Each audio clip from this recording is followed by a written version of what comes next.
Volvemos. ¿Está bien, Ari?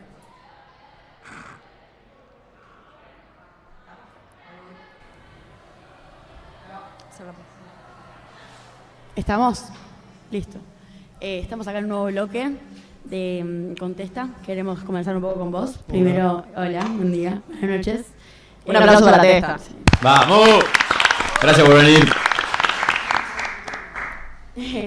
Primero te querés presentar, decir quién sos. Por si hay alguien que está escuchando que no tiene ni idea de qué es esto. Bueno, soy Testa. Básicamente soy el regente del turno vespertino desde que empezó este milenio. Por eso soy el regente del milenio. Antes de eso fui preceptor y antes de eso fui alumno de esta escuela. Así que la vi y la veo desde distintos lugares en distintos momentos de la historia, ¿no? Sí, con eso te quería preguntar, ¿qué notas de diferencias en el PL hoy en día, de hace 10 años? ¿Hay un patrón? ¿Hay cosas que cambian? ¿En qué aspecto? Si compararas tu cursada con la de los chiques hoy en día. A ver, yo cursé acá, cuando yo entré acá... Claro, y contexto también. Fue en el año 79, plena dictadura, y era el momento en que la dictadura estaba más afianzada. Es decir, el grueso de las desapariciones de la escuela ya habían ocurrido previamente, sobre todo en el año 78. Cuando entramos acá era un régimen disciplinario, militar, no se podía preguntar nada, no te podías correr de los límites que te ponían de ninguna manera. Todo azul y gris, ¿no? Uniforme y además una disciplina militar. Y además lo más grave del todo era que, claro, uno venía de la primaria, la política ya estaba prohibida desde antes, del 79, del 76 concretamente. Entonces uno naturalizaba ese orden, uno creía que el mundo funcionaba así, que en todos lados del mundo la cosa era cállese y obedezca. Por eso te digo que no podés comparar ese secundario que yo hice en los primeros años a nada de lo que vino después. Incluso tampoco al final de mi ciclo, porque a mí me tocó vivir acá Malvinas, que fue el momento como que el sistema hace crisis y pronto se empieza a desbaratar absolutamente todo. Y después me tocó vivir la llegada de la democracia, que bueno, fue el alumnado al poder, el SECAP al poder. No, pero esto fue real, o sea, para que te des una idea, Escribal, que es el rector que entra con la época, con Alfonsín, llama al SECAP y le dice, miren, yo no confío en el personal de esta institución porque está todo imbuido del espíritu de la dictadura, sí confío en los alumnos. O sea, imagínate que fue una locura total, fue el año 84 acá, fue un despelote, ¿no? Absoluto. O sea, pasamos del orden súper rígido a una escuela, sí, a una escuela, digamos, casi manejada, por un breve interreño, manejada por los alumnos, ¿no? Que además no tenían la más mínima experiencia de gestión. Las generaciones de ustedes sí la tienen porque tienen un centro de estudiantes y eso los obliga, digamos, a organizarse. Y nacimos con la oportunidad también un poco. Claro. ¿Cómo funcionaba? ¿Tenés algún recuerdo de asambleas o cómo era el modus operandi del SECAP en ese momento? A ver, el SECAP no existía. Claro. Arranquemos por lo primero. Mirá, yo me acuerdo que un pibe, yo era del turno tarde. Si bien estoy muy relacionado ahora con el vespertino, como alumno fui de la tarde, y un día un pibe del vespertino me para en un recreo, no sé qué estaba haciendo acá, y me dice medio en secreto, che, mira, estamos pensando en hacer una revista, pero una revista clandestina. Y eso por un lado era desafiante, pero por otro lado te daba miedo. ¿Viste? Porque la clandestinidad significaba la posibilidad, ya no en ese momento, pero todavía no lo sabíamos eso, no sabía lo que podía pasar. Y bueno, quedé en contacto con este pibe, que después aparecieron otros amigos míos que también participaban, y terminé escribiendo para lo que fue la bola número 1. ¿Cómo te llamabas? ¿Calamar? Bueno, eso es una tontería total. Tenías que ponerte un seudónimo y yo no entendía bien qué quería decir seudónimo, lo confundía con nombre artístico. Y me puse Calamar Moribundo, porque Calamar por Platense, que era el único hincha de Platense de la escuela, o sea, que era decir, este soy Tenías yo. que ser vos. Claro. Y lo de moribundo pues estaba peleando el descenso y un poco porque sonaba como pescado rabioso, que a mí me encantaba, ¿no? Me mata el paralelismo entre lo inocente de la edad que tenían y Sí. con lo que estaban, o sea, estaban jugando con fuego. Estaban en un contexto que no sabían qué podía pasar y era como hiperpolítico lo que están haciendo para ese momento. Mira, yo me acuerdo que entregué la nota y esa noche no dormí diciendo por qué lo hice. ¿Por qué me metí en esto? Y en alguna medida la pagué, porque la nota era contra el regente y me condenó la vida a ser regente para siempre. Así que tengo mi merecido. Pero lo digamos. disfrutás, ser regente hoy en día. Absolutamente, sí. Sí. Bien. Para mí el Pele es el mejor lugar del mundo. Sobre todo el patio del Totalmente. Pele. Sí. La mística. Bueno, hablamos en el primer bloque, lugares favoritos del Pele y salió mucho el patio como... Y el patio es el corazón de la escuela. Es el lugar que es el lugar de los alumnos, el lugar donde, digamos, cualquier tipo de disciplina se relaja, donde te podés cruzar además con otros cursos, hasta con otros turnos. Es como un espacio muy democrático, si se quiere. Además, un espacio al aire libre, el único espacio de la escuela al aire libre, el único lugar donde podés ver un pedacito de cielo, ¿no? La plantita. La plantita. No, a veces se ve. El otro día estaba en el patio mirando la luna llena. Ya me estoy yendo por las nubes o por la luna llena. Pero quiero decir que es un espacio, obviamente, muy querible. Yo te quiero hacer una pregunta relacionada con lo que veníamos hablando sobre la historia y todo tu paso por el colegio desde que fuiste adolescente y cursante hasta ahora. Sí, 12 años. entré 12 acá. años. Quería preguntarte por la etapa del 2001, porque muchas personas hacen un paralelismo entre lo que está pasando ahora con lo que pasó en el 2001 por ahí el escepticismo que la gente estaba sintiendo o el descontento. ¿Vos lo compararías con ese momento? O... No, yo lo que se vive ahora lo compararía más con el auge del menemismo. Básicamente por lo siguiente. Yo hablo con todo el mundo y nadie lo quiere a Milei. Y vamos a en elecciones. nuestra burbuja, por ahí. Eso, van a elecciones y los votos salen de abajo de las baldosas. Entonces vos decís, hay algo que no entiendo. Y bueno, en la época de Menem pasaba lo mismo. Y te aclaro que yo soy peronista, pero digamos, en la época de Menem no votaba al peronismo. Eso no era peronismo para mí. Pero no, viste cuando decís... yo lo que creo es que, sinceramente, yo no sé si esto es una discusión de coyuntura, me dijeron, bueno, llamar a un tipo equivocado, porque no tengo la más mínima idea de lo que está pasando. Pero lo peor es que no soy el único que no tiene la más mínima idea. Nadie parece tener la más mínima idea. Vos ves las encuestas y no la pegaron nunca, no se acercan ni ahí. O sea, nadie previó este resultado, ni el de septiembre en la provincia de Buenos Aires. La última vez que la pegaron fue más o menos que con Scioli y Macri, que dijeron que era un final cerrado y fue un final cerrado. Esa fue la última vez que vi que acertaran una encuesta. Después pifiaron con Alberto, pifiaron todo. Con lo cual es evidente que las herramientas de sociólogos, politólogos, etcétera, me parece que han quedado perimidas. Digamos, Bueno, recién hablábamos con Veiga y con Alvarado, profesor de historia y de matemática. Sí, los conozco, claro. Y los dos decían como ni siendo matemático ni siendo historiador pudimos resolver el mundo ni entenderlo. No, pero además se ha vuelto mucho más caótico. Porque antes vos tenías encuestas confiables porque las encuestas se hacían por teléfono, la gente atendía las llamadas por teléfono. Digamos. Hoy las encuestas es el que se copa contestando en Facebook o en Instagram. Y entonces es el que está políticamente movilizado, pero ya no podés llamar a alguien y que te atienda el teléfono. Nadie atiende el teléfono de un desconocido, ¿verdad? Vos si ves llamada sospechosa no atendés. Entonces la verdad es que no tenés idea de nada, tenés idea de qué opinan los que tienen Facebook o Instagram y están más movilizados políticamente. El resto es una incógnita absoluta. Perdón. ¿Qué opinas hablando de la desmotivación política en el Pele? Hablando de esto de que solo podés saber lo que piensa la persona que está súper metida en el tema. Yo entiendo que acá hay mucha pérdida del espacio político, del coyuntural, o sea, se perdieron espacios o no se están encontrando cómo volverlos a poner en juego. ¿Qué opinas de eso? Yo opino que el fenómeno es general, no es solo del Pele. O sea, yo veo una sociedad un poco entregada. Es decir, tenés un 30% que está contento porque puede comprar cosas baratas por internet o pagarse un viaje a Europa que no se lo podría pagar. Pero después tenés un 60-70% de población que se va quedando sin trabajo, que los salarios se le van devaluando y que no hay una reacción. O sea, es como que bueno, las cosas son así, el orden es así Sí, hay mucho, hay que bancar este momento y después tener uno mejor. Sí, pero mira, hay cosas, yo no quiero sonar como un tipo, hay palabras que se perdieron. O sea, vos viste al presidente de Estados Unidos amenazando a la población argentina diciendo que si no votábamos al payaso lo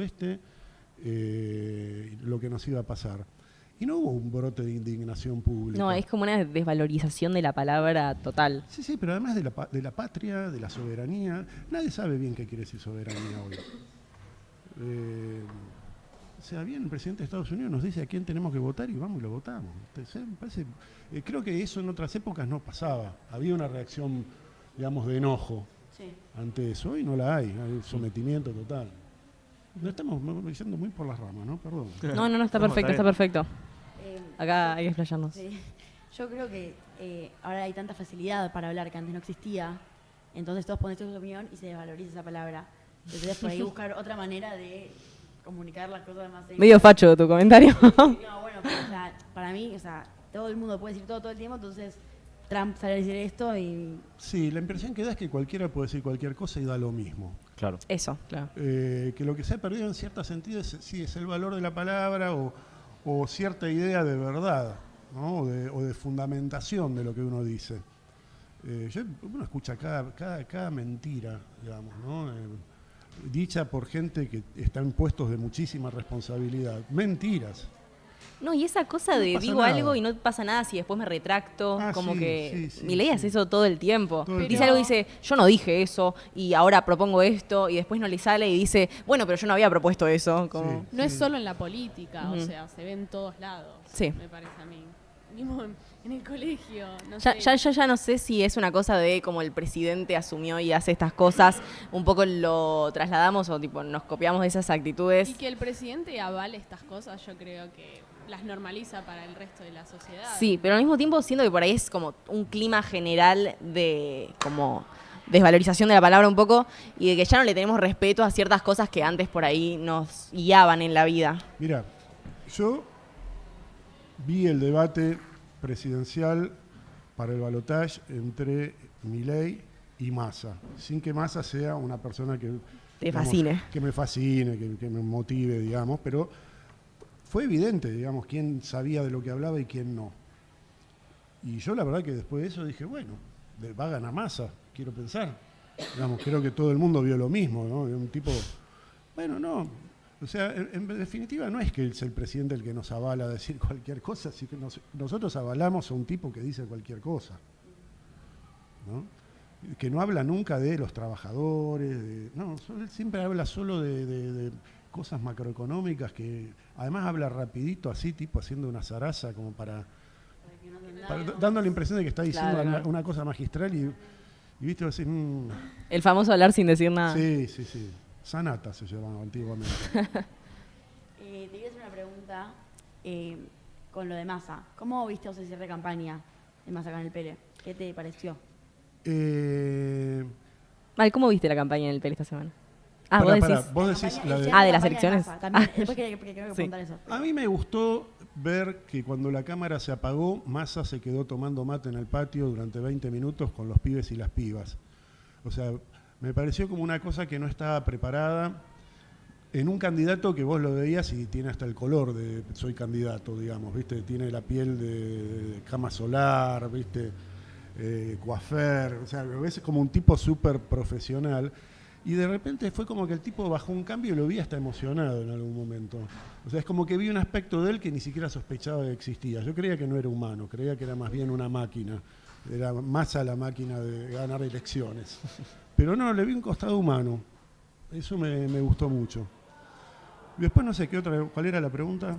No, o sea, ¿cómo Yo me fui a viste otro nugget. las elecciones estas y cómo pasás vos el proceso de elecciones todos los años? ¿Qué te genera? A mí me encanta, me parece una tradición hermosa. Me alegra la vigencia del CECAP, que es muy distinto a cómo mi generación lo pensó, ¿no? Es otro CECAP porque es otro tiempo también. Pero bueno, me emociona que siga existiendo. y que siga siendo poderoso, porque el centro de estudiantes del Carlos Pellegrini debe ser el centro de estudiantes más fuerte del mundo. Hijo Alvarado también es. Y sí, o sea, y sí. Y si ustedes se ponen a ver la historia de los últimos 20 o 30 años, mamita, o sea, han incidido en un montón de cosas. A partir de luchas y conflictos que fueron bravísimos, ¿no?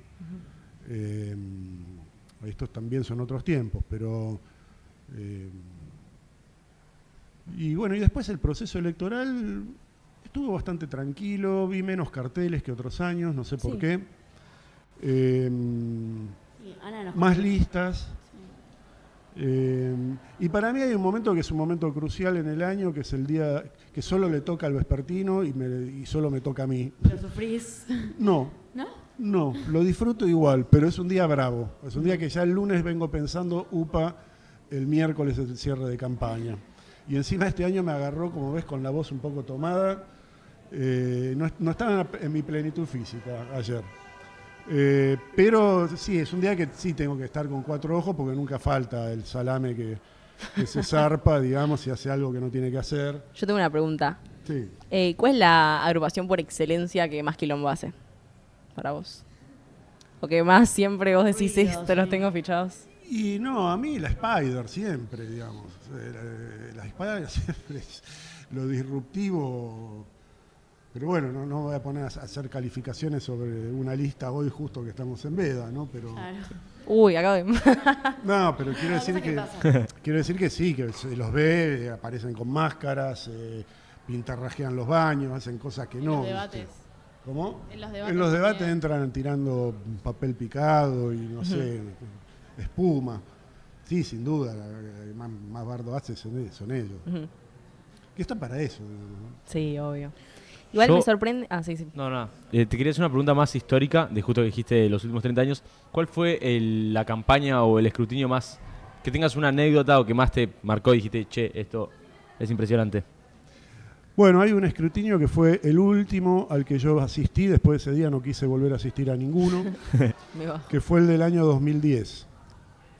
El CECAP en ese momento estaba en manos del PO en una agrupación estudiantil que se llamaba FEL, Frente de Estudiantes por la Liberación o Frente de Estudiantes en Lucha, no recuerdo bien. Y la FUBA también estaba en manos del mismo partido. ¿Y qué pasó? Los jóvenes desafiaron al partido y se armó una cosa muy fea. Muy fea porque...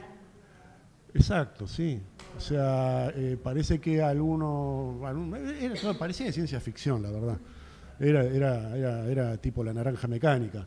Aparecieron unos chabones de la FUBA que se ve que no habían olvidado pasar por el bar a tomarse algo antes de venir, con una actitud súper agresiva, y los pibes que estaban acá de la escuela respondieron levantando los bancos de las aulas, tirándolos en la escalera de entrada de la escuela, haciendo una trinchera. Y se pararon con unos palos de autodefensa que nadie sabe cómo ni en qué momento los habían logrado entrar. Entonces era una cosa de locos, desde afuera tirando bengalazos contra la puerta de la escuela y desde adentro parados haciendo formaciones militares con unos palos de autodefensa. Fue una locura total. Niños, todos adolescentes. Los de afuera no. No, adentro. Adentro sí, niños, sí. Bueno, terminó simplemente cuando los que estaban afuera, y cuando empezó a clarear, se fueron. O sea, terminó tipo 7 de la mañana cuando se fueron y pudimos salir. Y eso continuó con que la agrupación que había protagonizado eso ganó la elección. Pero el lunes hubo una asamblea masiva autoconvocada que por única vez, hasta ahora que yo sepa, lo sacó. Perdón, interrumpo porque está entrando la bola ahora. Ajá. Quiero que sepan, está la bola. Me va a retiro, entrar. muchas gracias, me voy a votar. Bueno, No. acá Bola te Cuidado presentó que esta. la Bola no ve nada. Escribió mucho para usted. Nos conocemos desde hace casi medio siglo. Tiene una larga historia. Se la ve bárbara la bola. ¿Cómo estás, Bola? Buenas. Hola, ¿cómo estás? La bola se Aplauso para presenta la bola. en la Labona. Ahí está. ¿Ahí se escucha bien? Genial. Bueno, no Renovación sé de la si mesa. pudiste escuchar. No. Robert participó en la primera ola, haciendo, ya desde ahí empezó a escribir. Calamar Moribundo. Calamar Exactamente. Moribundo, claro. Y nada, por ahí puedes contar un poco más de eso, cómo fue el proceso. ¿Es verdad que se pasaban las bolas? Tipo, no hacían una bola y se tiraban. No. Ah, No, es un eso- mito urbano. Iban Es llegando urbano. diferentes versiones. No, eso no es verdad. Sí que se pasaba de manera clandestina y que había que esconderla. Cuando la recibías o la entregabas. Eso sí. Eso sí. Yo de todas formas te aclaro una cosa. Yo fui un poco marginal al proceso. O sea, es verdad que estuve en la bola número 1, es verdad que participé de la fundación del SECAP, es verdad también que estuve, por ejemplo, en el salón de actos cuando se votó la sigla SECAP, de eso me acuerdo. Pero yo estaba en una fase un poco, al final de mi secundario, Spider-Man. Mirá, No lo creerías, pero... por ahí es un síntoma de 5º año. Como que ya tenés un pie afuera. Sí, era sexto en esa época, todavía Ok. era sexto obligatorio. Pero quiero decirte con esto que había otros compañeros que se la tomaban más en serio, que eran más militantes, que se estaban acercando a partidos políticos. Y yo estaba para, tomemos, ¿viste? Tomemos la escuela y esa cosa. ¿Sentís que ahora, O sea, era un salamín. Hoy ahora te todo el digo. quilombo que te hace la Spider es un poco karma? Sí, como ser regente, Te como están ser devolviendo, regente, claro, sí, todo claramente ha sido planificado por el demiurgo celestial. Así fue. Y es la vida un poco también, ¿no? ¿Cómo? Como que pasamos por una etapa y en el momento ni nos lo cuestionamos lo que hacemos y después vemos pasar los años y vemos nuestras acciones reflejadas en otras personas y decimos, ay, Y sí. No, yo, por ejemplo, esto de que te digo de los pibes de la Spider, es verdad que son disruptivos y que es un problema, pero es un tema. Pero también es verdad que un poco me divierte, digamos, ¿no? Que le pone un poquito de sal al asunto. Aunque Imagínate a nosotros. podrían cambiar algunos chistes, ¿no? Porque están repitiendo los chistes de hace 20 años. Totalmente de acuerdo. Sí. Para salir de este tema, porque me empiezo a poner nerviosa. ¿Desde el primer momento del inicio del SECAP existieron las agrupaciones? No. ¿O cómo surgió eso? No. Esto fue así. El SECAP, vos votabas un delegado de división y se votaba un delegado de turno. Y había una especie de triunvirato, pero o sea, uno de cada turno, que conducían asambleas. Era muchísimo más horizontal. Hubo un debate cuando yo ya me fui de la escuela en el año 85, que lo podés ver reflejado en alguna bola de ese año, en el cual lo que pasaba era si se seguía con esa formulación o se pasaba a la formulación actual de votar por listas. Claro, las agrupaciones políticas nacionales, externas, obviamente que preferían pasar a votar por listas. Mientras que los que sostenían cierta independencia o cierta horizontalidad democrática preferían lo contrario. Pero era el momento de auge de Franja Morada, y Franja Morada había arrasado en todas las universidades y obviamente también quería quedarse con los secundarios. Así que finalmente en el año 85, si no me equivoco, se empezó a votar por lista y ganaba la lista, creo que primero se llamaban Franja Morada, después cuando se quemó un poco ese nombre pasaron a llamarse Convergencia, pero tuvieron una hegemonía de no sé cuántos años, 10 años más o menos. Y en un momento te digo, mirá, para que veas que Pellegrini distinto, yo ya no estaba acá, te aclaro.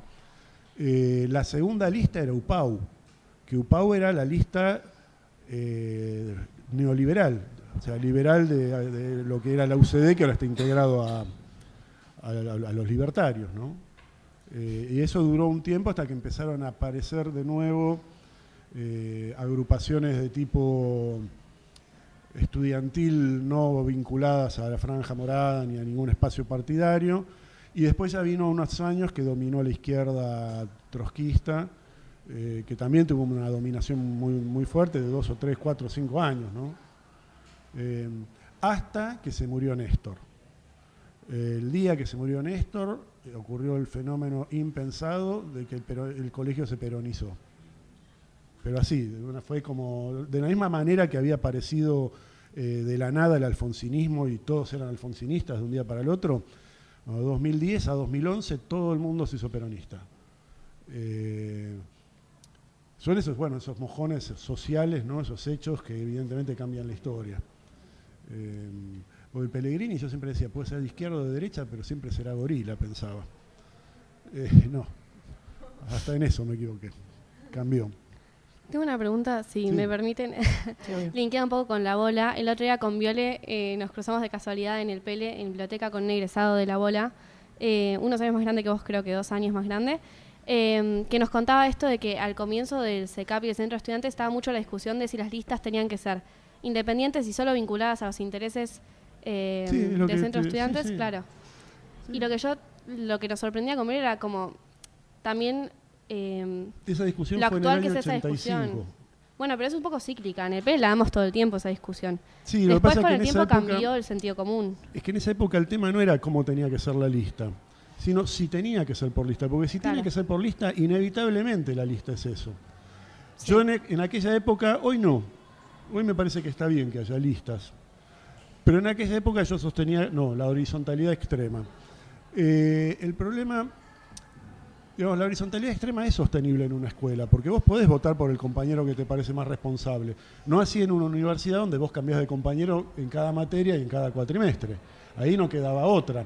Pero no era necesario traspasar a la escuela secundaria el modelo organizacional de cualquier carrera universitaria. Pero bueno, había una conveniencia política y bueno, y había además, como te dije, una Franja Morada era muy popular en ese Sí. momento, o sea, ganaba las elecciones caminando, ¿viste? Entonces tú también ganó la de ir por lista. Pero si vos vas por lista, es casi inevitable que te va a pasar eso. No podés poner no podés decir, miren, las listas tienen que ser de determinada forma, apolíticas. ¿Cómo probás eso después? O sea, si es por lista, vas a tener listas de partidos políticos, seguro. La única opción de eludir eso era que se votara así por delegados, ¿viste? Y que hubiera cuerpo de delegados. Y te digo más, en la década del 70, en la época de la primavera camporista, que duró en realidad del 73 al 74, que ya el 75 era un desastre, tampoco hubo centro de estudiantes por lista, era cuerpo de delegados. O sea que fue una innovación en el PL, por lo menos del año 85, o sea, del auge alfonsinista. Sí. ¿Cómo recordás tu participación como en esa discusión? ¿Vos estabas...? La discusión en realidad es posterior a que yo me fui. O sea, era algo que se empezaba a hablar, pero la discusión se dio, por eso te voy a decir, el muchacho que te encontraste es más joven que yo, no es más viejo que yo. Puede Es ser. 2 o 3 años más Del chico. 85 es. Selección del 85. Claro, Claro, yo es más joven, es egresé verdad. en el 84. Bueno, Esa discusión casi que no la dimos acá, se empezó a dar al año siguiente y yo me enteré porque todavía venía acá a la escuela, como casi todos los que se reciben, viste que al año siguiente todavía quedan un poco enganchados, y me enteré por eso. Y obviamente a mí me enojaba un poco porque lo veía como eso, ¿no? Como una parateada, digamos. Ahora pensándolo en perspectiva histórica, te digo, bueno, tampoco está, no sé si está tan bueno que el PL esté aislado del resto de la política nacional.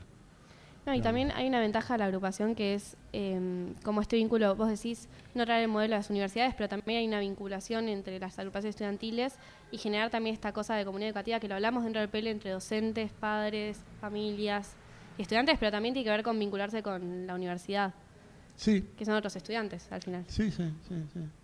Sí, yo por eso te digo que yo hoy no sostengo las posturas que sostenía en aquellos días, que era mucho más horizontalista.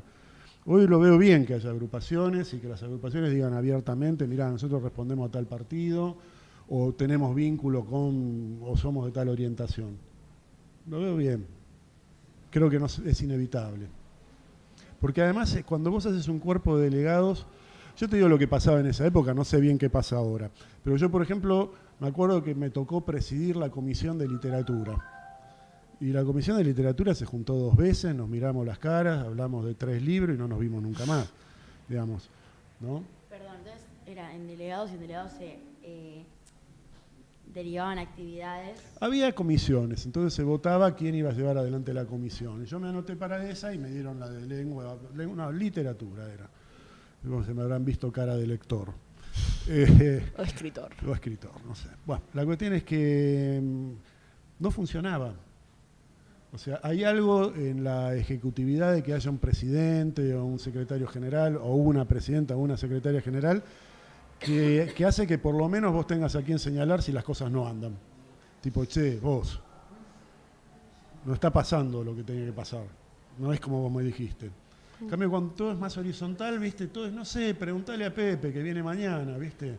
No, y la horizontalidad en tiempos de desinterés o como desenganche con la política que vivimos hoy en día es complicada de cómo manejar. Sí, estoy de acuerdo. Te quería preguntar, me desvío un poco del tema, perdón, ¿cómo viste las tomas, no estas, las que fueron a profesores dentro del colegio, que fueron más largas? Como que la discusión no era con la externa nacional, era con la externa... Como interna. Claro, totalmente. ¿Cómo fueron esos años? Me parece que fueron 2, 3 años.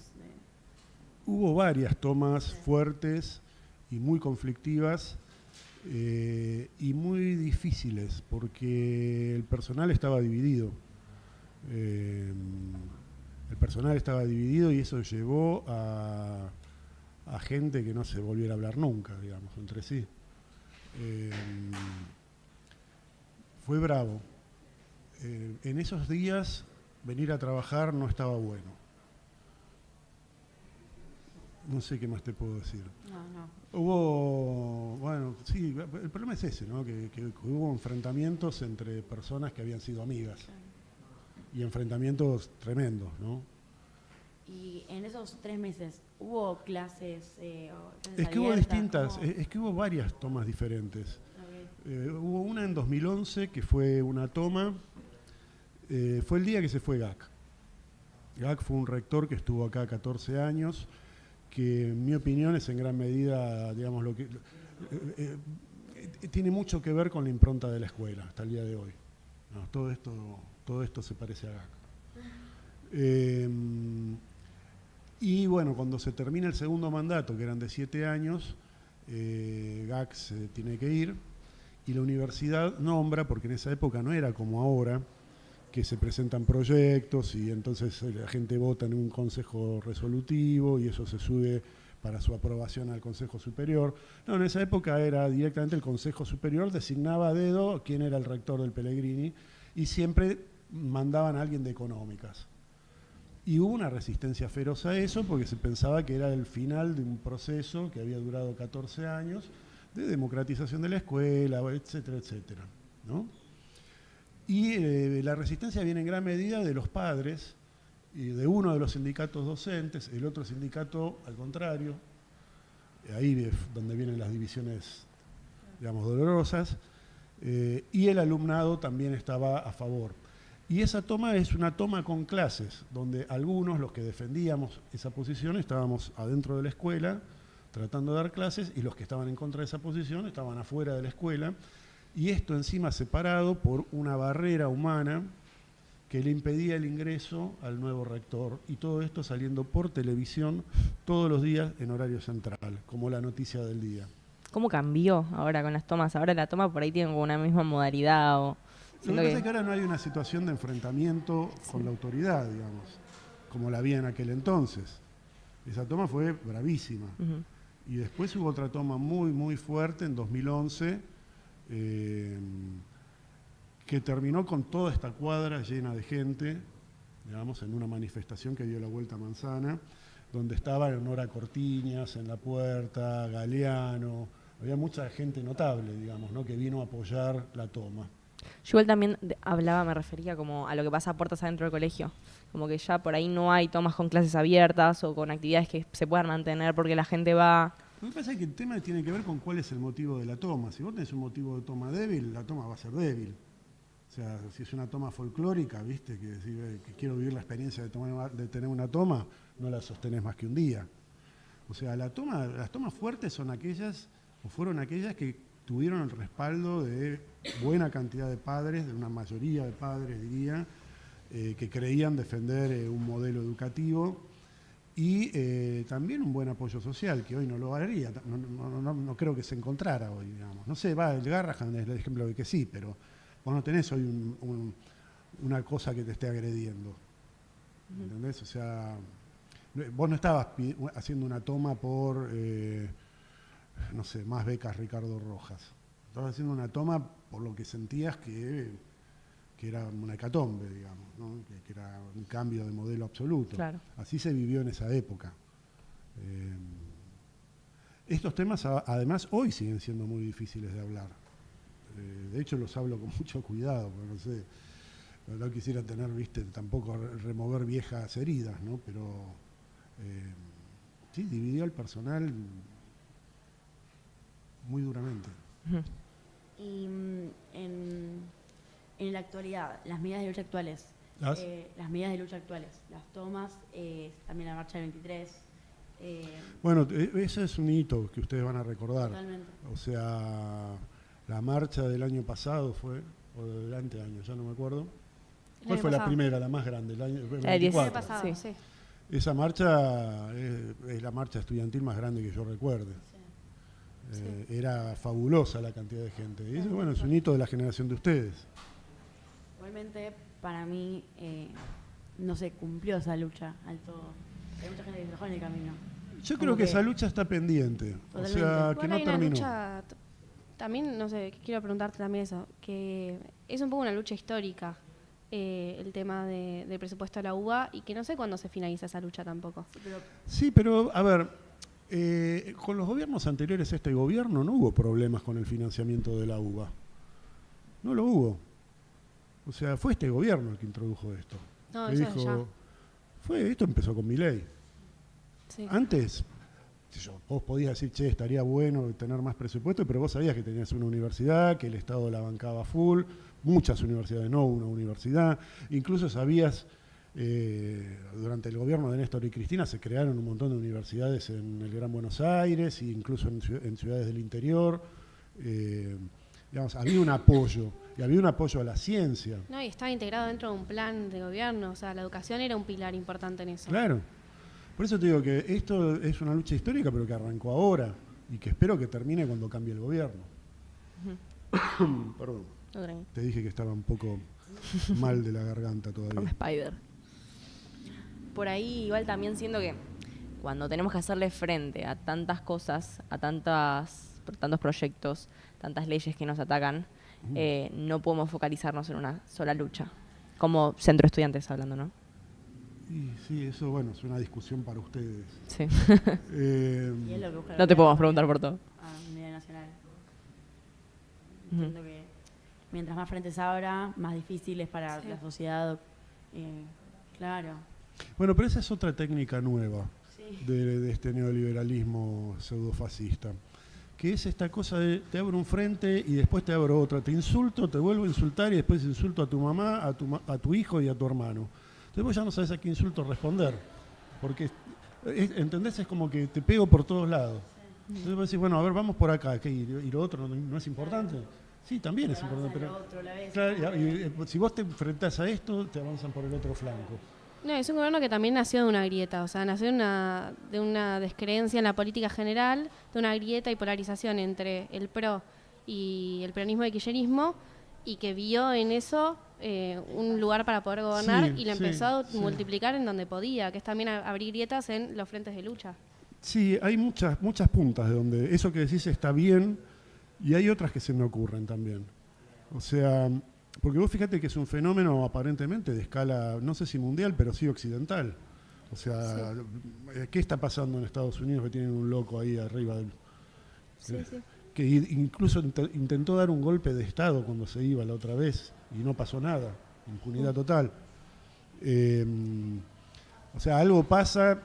Yo escuché a Cristina hablar de insatisfacción democrática y a mí me parece que está pasando un poco eso, ¿no? Que los distintos gobiernos democráticos están defraudando o defraudaron las expectativas que la gente tenía en ellos.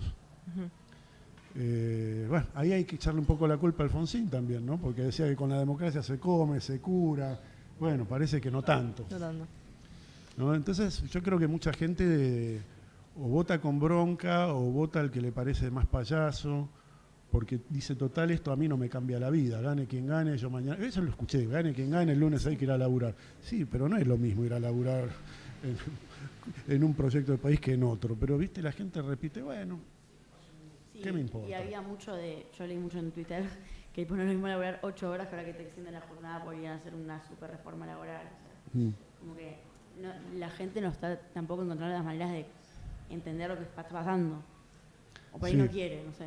Sí, yo hace un rato te decía que no tengo la más remota idea de lo que está pasando, pero el peor problema es que nadie la tiene. O sea, los que deberían estar estudiando esto, o sea, los encuestadores no pegan una. Lo cual significa que las herramientas habituales de estudio sociológico o politológico ya no sirven. Servían hace unos años, pero hoy ya no sirven en el contexto actual. Sí, yo tengo algo que decir sobre eso, pero antes despido a la bola que ya la bajé de la mesa y aprovecho para hacer un chivo. La bola se reactivó después de muchos años, Testa lo sabe, los de la mesa también. Y está bueno que sea un proyecto que siga, así que aprovecho para difundirlo. Vamos a sacar la última edición del año, ahora dentro de poco. Los invito a comprarla, pero también a mandar artículos y seguirla el año que viene. Y nada, en serio la bola. Bravo. Pasen a buscarla.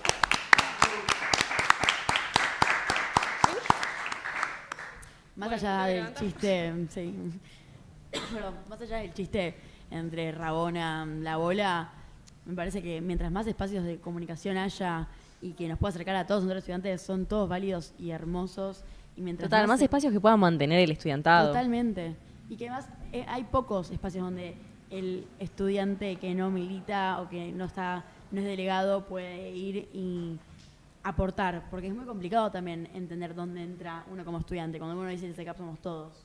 Sí. Complicado eso, y me parece súper valioso que existan estos lugares. Los espacios independientes, agrupaciones. No, está bueno también que exista en ambos medios, como está también la radio, está también el medio gráfico, y no dejar morir uno por el otro. No, total. Que eso también es interesante. Pero... Bueno, por ejemplo, ustedes hablaban hace un rato de cierta anomia, ¿no? de la política institucional de la escuela. Y esto lo niega rotundamente. O sea, que volvió la bola, tienen una radio, se tomaron el laburo de montar todo esto. A la noche van a hacer la transmisión por streaming. Es que también en los momentos de más crisis por ahí está esta necesidad de querer reencontrarse con uno y poder como sentirse contenido por gente que está en la misma. Sí, por eso te digo, todo esto es una especie de florecimiento. Es verdad que la campaña electoral fue con menos carteles que otras veces, por ahí de menor intensidad, ¿no? Hasta ahí, no sé. Pero hay otros fenómenos que también tienen que ver con lo político y que están apareciendo y que son novedosos. Esto es una novedad de la generación de ustedes también. Para mí algo de que siempre se habla de, sobre todo ahora que ganó Milei, del tema de la juventud y la juventud dormida o la juventud que está a la derecha, creo que en el PL pasó una etapa de ver a como todo esto de desmovilizarse, de ver todo más dormido, y creo que tiene que ver también con que había algo como potencial que estaba ahí guardándose y que yo creo que empieza a abrirse este año y espero que siga pasando con la Rabona, que creo que mejoró un montón. Y que están formados estos espacios, la verdad está buenísimo, están muy bien llevados a cabo, con la bola que se reactiva, con también que hoy en día estamos, o sea, con sus ventajas y desventajas, son 8 listas, y eso es volver un poco a la prepandemia, en donde había un poco más debate democrático, y yo espero que eso se reactive. Total. Pero bueno, como hay mucho cambio que se da, frente a toda la desesperanza que vemos todo el tiempo, algo bueno hay. Sí, sí, yo lo veo. Bueno, Bueno, tendríamos que ir cerrando igual. ¿Querés decir algo para cerrar? Sí. Mensaje motivacional. No, el mensaje es pasen la posta a las generaciones que vienen. Estas cosas que están haciendo son invenciones de ustedes, o sea, de la generación de ustedes. Y está bueno que la pasen, para que el año que viene otra vez estén... Ustedes deben ser de quinto, calculo. No, vos sos de cuarto, vos también. Bueno, ustedes ya tienen la posta para el año que viene. Totalmente. Qué presión. Tocará seguir el legado. Y sí, lo siento, pero es así. ¿Nos vas a extrañar? Sí, claro. Muy bien. Claro, por supuesto. Muy bien. Está Que te obligado. sigan en Instagram, Robert. Que ¿Eh? te sigan en Instagram. Va, Sí, lean los cuentos de Robert. Síganme en Instagram. los cuentos, pero sí, están muy básicamente buenos. porque tengo ahí un lugar para recordarlos. Yo tengo, por ejemplo, Facebook, donde tengo todas las generaciones de antes de 2017. Claro, Instagram para los jóvenes. Y para los más jóvenes ahora Instagram. Y no Te sé qué adaptaste vendrá el total. día de mañana. TikTok, sí. Sí, los trenes de testa. Bueno, gracias por la Muchas invitación. gracias a vos por venir. Un aplauso. Es un gusto siempre.